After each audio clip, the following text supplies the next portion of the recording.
Clearing up the misinformation about Canada's dairy industry. This is Rural Roots Canada, and I'm Eric Smith, getting to the stem and meat of agriculture.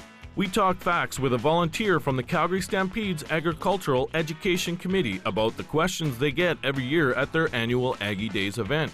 And we separate fact from fiction when it comes to the use of hormones in the dairy industry. Danielle Lee and her family have a long-standing relationship with agriculture and are passionate about letting the public know where their food comes from.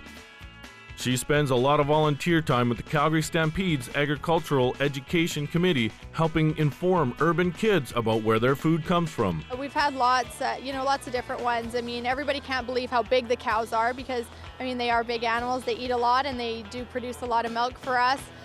We always get do brown cows give chocolate milk, but I think a lot of kids are getting pretty smart and they know their parents are teasing them on that one. Lee says it's important to heighten the public's knowledge.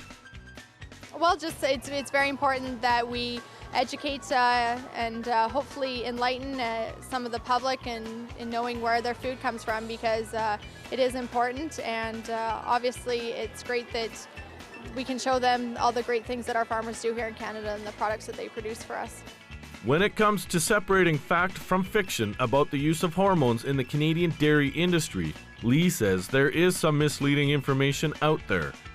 We do get questions regarding hormones in milk, and we want to make sure that the public knows that here in Canada we don't use any milk-producing hormones, and we have a very safe milk supply here in Canada.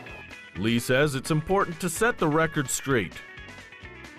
There's a lot of confusion and misinformation out there, and I think that by people coming down to Aggie Days and being able to ask farmers and ask industry professionals, they're able to get the right answers and hopefully make good decisions when they go to the grocery store.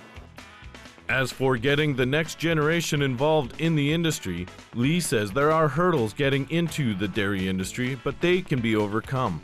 Well, I think in the whole industry of agriculture, dairy involved, it's very important that we have the next generation coming up and hopefully taking over their family farms and being the future of our industry.